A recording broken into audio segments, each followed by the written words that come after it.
Koya shunge, me chim chim kona. Koya shunge, me chim chim kona. Koya shunge, me chim chim kona.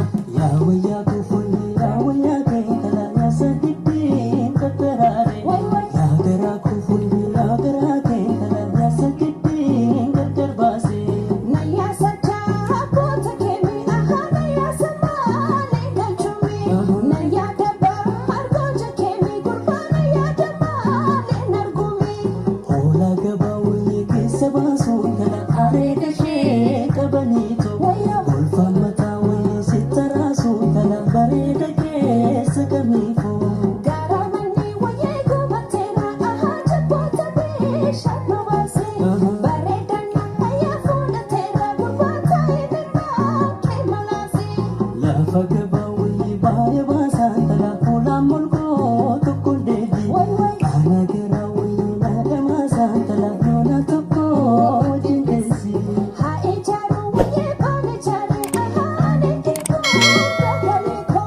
Ha enafu waye bane nafe gurbano nikso jalaleko.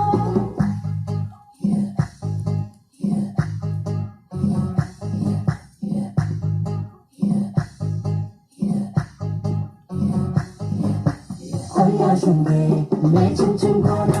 Koya shunge, me chim chim kona. Koya shunge, me chim chim kona.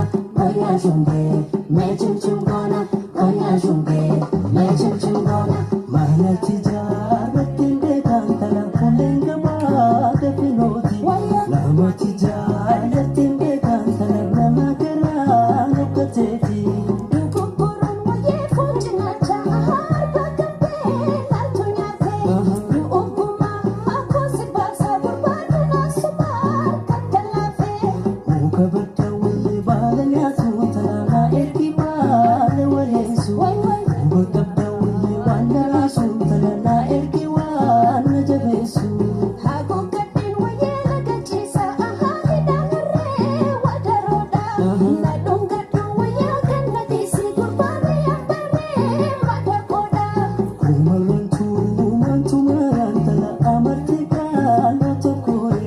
Chura mersi rakutayantala kurbatika no tokore. Dalacho bine galaya gurbaya godawara besae.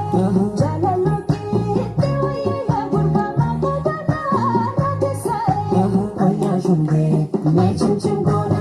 Koya shunge, me chim chim kona. Koya shunge, me chim chim kona. Koya shunge, me chim chim kona. Koya shunge, me chim chim kona.